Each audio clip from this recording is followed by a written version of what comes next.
એ દિવસ દૂર નથી જ્યારે આપણે સુરતને ક્રાઇમ સિટી તરીકે ઓળખાવવું પડશે, કારણ કે સુરતમાં લૂંટ, હત્યા, મારામારી, અપહરણ અને ફાયરિંગની ઘટનાઓ છાસવારે બનતી રહી છે. અને હવે વધુ એક ઘટના આવી જ બની છે, સનસનીખેજ હત્યાની આ ઘટના કે જેના દ્રશ્યો તમે જોશો તો કાળજું કંપી જશે.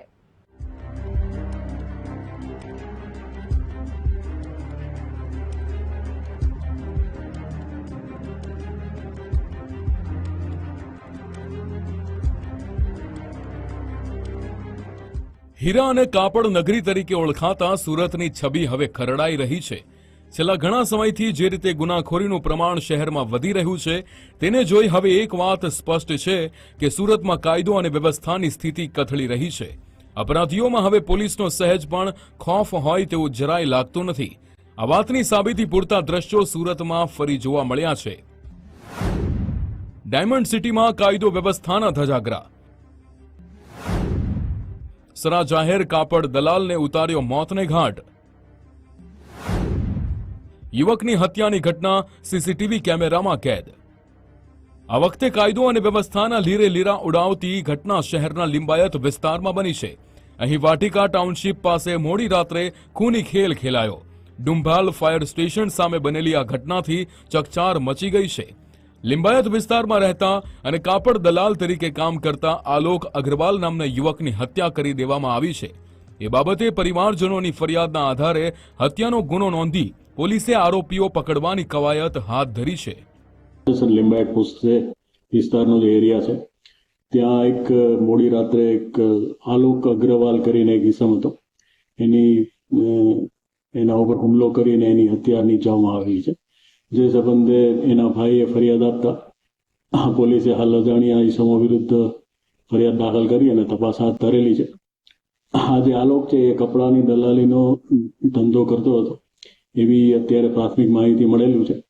અને શું કારણસર જે હત્યા થઈ છે એ સબબ પોલીસ વિસ્તૃત તપાસ કરી રહી છે. છરીના 50થી વધુ ઘા ઝીકી કાપડ દલાલની હત્યા.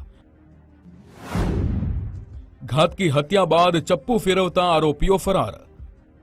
પોલીસે કોર્ડન કરેલી આ એ જગ્યા છે જ્યાં શુક્રવારની મધરાત્રે કાપડ દલાલનું કતલ કરી નાખવામાં આવ્યું. વાટિકા ટાઉનશીપ પાસે આ જ દુકાનની બહાર મૃતક આલોક ઊભો હતો, ત્યારે તેને મોતને ઘાટ ઉતારી દેવાયો. આ ઘટના અહીં લાગેલા સીસીટીવી કેમેરામાં કેદ થઈ હતી. તેમાં જોવા મળી રહ્યું છે તેમ 1 ઓગસ્ટની મધરાતના 2:45 વાગ્યાનો સમય હતો.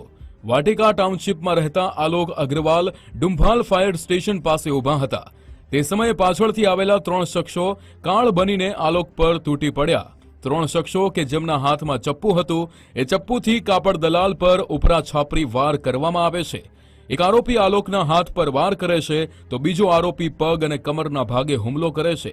તેમજ ત્રીજો આરોપી પેટ, છાતી અને માથા સહિતના ભાગ પર વાર કરે છે. ગંભીર હુમલામાં ઘાયલ થયેલો આલોક નીચે પડી જાય છે અને આરોપીને ન મારવા માટે આજીજી કરે છે. પણ આરોપીઓ વેપારીની એક પણ વાત સાંભળતા નથી. ત્રણેય આરોપીઓએ ભેગા મળી આલોકને ઉપરા છાપરી 50થી વધુ ઘા મારવા લાગ્યા અને ત્યાં સુધી ઘા ઝીક્યા કે જ્યાં સુધી તેનું મોત ના થઈ જાય. ત્યારબાદ ફિલ્મી સ્ટાઇલમાં ચપ્પુ લહેરાવતા ફરાર થઈ ગયા હતા.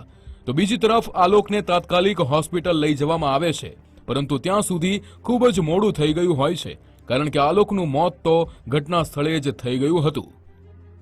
અત્યારે જે અમને માહિતી મળેલી છે એ પ્રમાણે 3 કિસ્સાઓએ આવી અને તીક્ષ્ણ હથિયારો વડે એના ઉપર વાર કરી અને હત્યા કરી તેવું હાલ પ્રાથમિક તબક્કે જણાય આવે છે.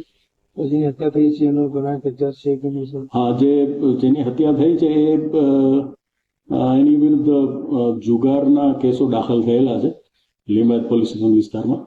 એ સિવાય કોઈ અન્ય હિસ્ટ્રી છે કે નહીં એ વિશે અમે વિશેષ તપાસ કરી રહ્યા છીએ.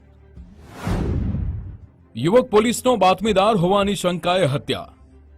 આ હત્યા કોણે અને કેમ કરી એ દિશામાં તપાસ કરતી પોલીસની પ્રાથમિક તપાસમાં એક કારણ જે બહાર આવ્યું તે મુજબ કાપડ દલાલ આલોક વિરુદ્ધ જુગારનો કેસ અગાઉ નોંધાયેલો છે. તેણે આરોપીઓ વિશે પોલીસને બાતમી આપી હતી. તેની અદાવત રાખી આલોકની હત્યા કરી હોવાનું જાણવા મળ્યું છે. જે રીતે આરોપીઓ હત્યા બાદ હવામાં ચપ્પુ લહેરાવતા જોવા મળે છે, તેના પરથી એક વાત સ્પષ્ટ છે કે હત્યા કરનારા આરોપીઓ રીઢા ગુનેગાર છે. જેમને કાયદો કે પોલીસનો જરાય ડર હોય તેવું લાગતું નથી. આરોપીઓને પોલીસે આજ નહીં તો કાલ પકડી જ લેશે. પરંતુ લિંબાયતમાં મધરાત્રે થયેલી મર્ડરની ઘટના સુરતની સ્થિતિનો ચિતાર આપવા માટે પૂરતા છે.